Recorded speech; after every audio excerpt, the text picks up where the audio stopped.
Bien, on va passer au dernier exercice de la série. Donc,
voilà.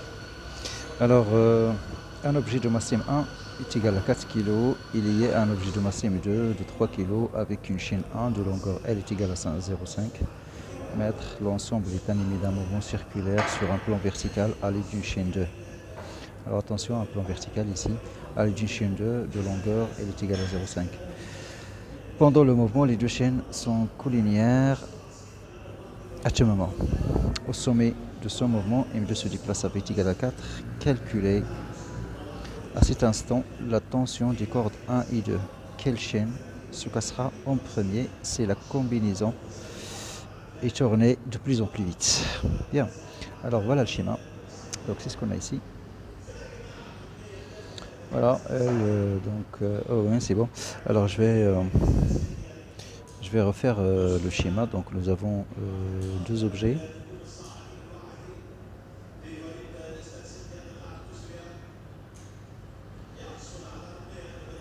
Premier, et voilà le deuxième.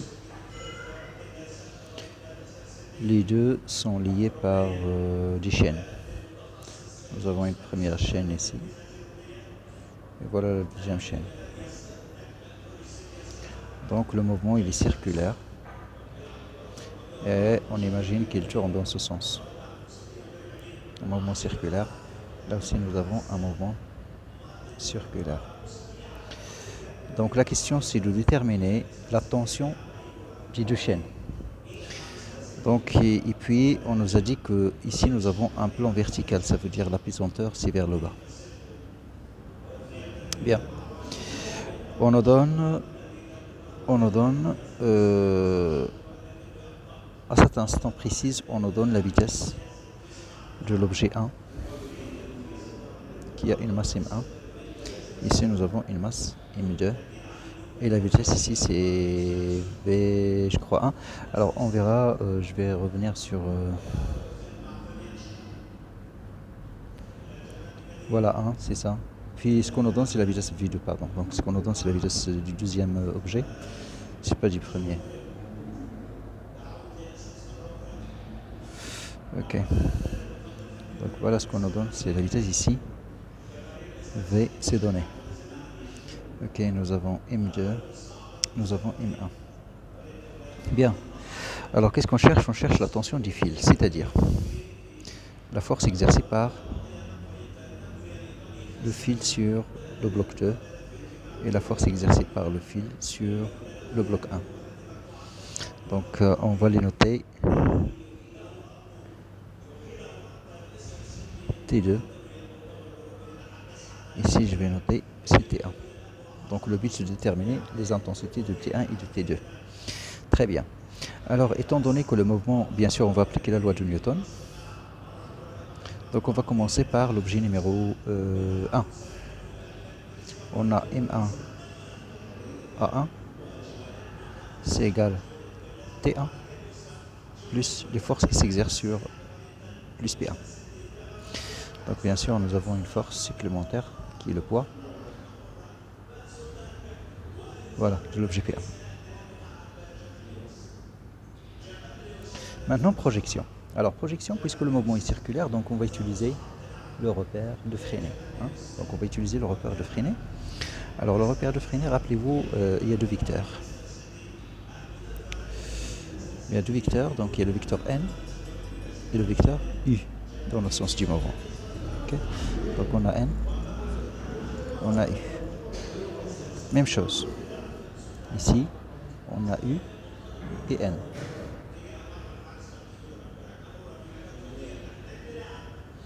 Bien sûr, étant donné que les forces sont toutes suivant n, donc on va faire la projection uniquement suivant n. Et ça fait quoi? Ça fait M1 A1n, c'est égal. C'est égal T1 plus, d'accord, plus P1 aussi. Les forces vont suivant n, l'accélération aussi. Et on sait que A1n, d'après le cours, c'est V1 au carré divisé par le rayon. Or, le rayon pour l'objet numéro 1, c'est, on a ici c'est L, et là c'est encore L. Donc le rayon c'est 2 fois L.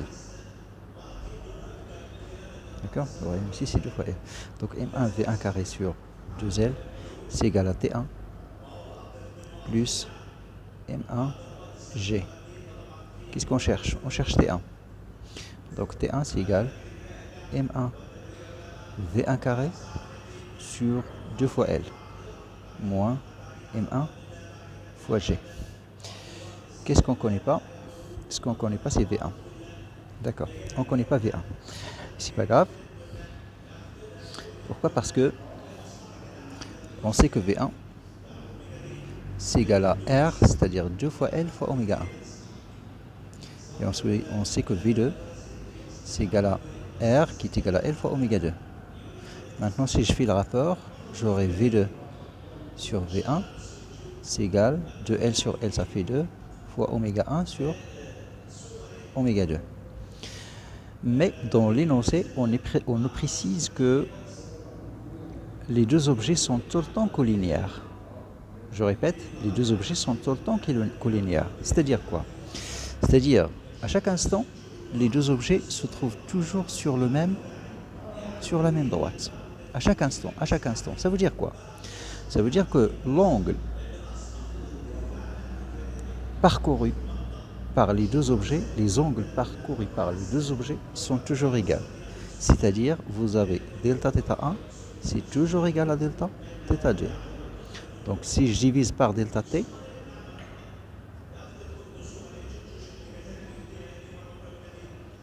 j'ai ça. C'est-à-dire, et ça c'est oméga 1 et l'autre c'est oméga 2. Donc vous avez oméga 1 est égal à oméga 2. C'est-à-dire que finalement on a V2 c'est égal à 2 fois V1. C'est 2. D'accord? Et pour V2 on connaît, donc on nous donne la valeur de V2. Alors juste pour voir à quoi est égal.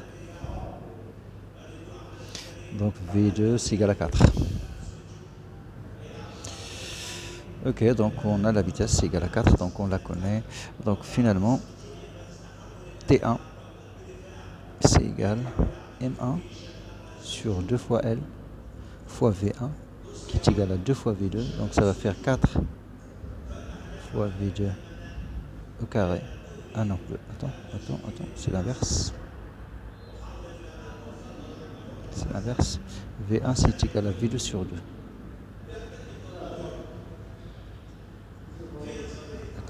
Ce que j'ai fait ici. Je crois que j'ai fait une erreur.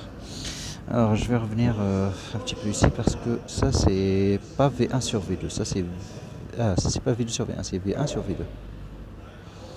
Donc V1 est égal à 2 fois V2. Ok, donc je recorrige ça. Donc V1 ça veut dire que c'est juste c'est 4 fois V2 au carré moins M1 fois G. C'est-à-dire T1, c'est égal à 2 M1 fois V2 au carré sur L fois moins M1 fois G. Donc voilà, on a trouvé T1.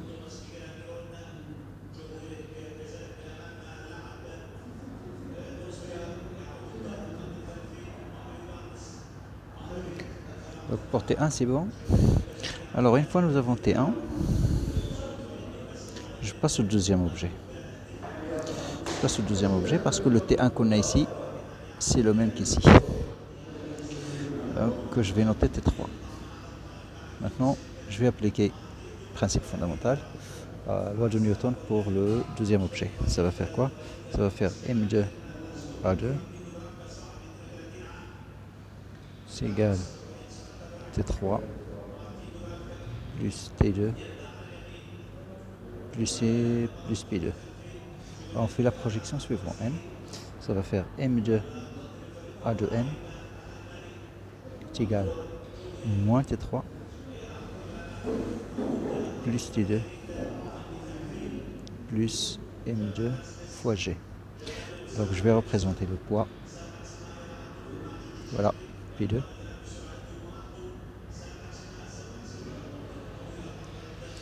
Donc qu'est-ce qu'on cherche? On cherche, a priori, on cherche T2. Donc ça veut dire que T2, c'est égal M2 A2N, c'est V2 au carré divisé par le rayon, qui est égal à L ici, plus T3, or T3 c'est T1, on va la remplacer, c'est de M1 V2 au carré sur L moins M1G,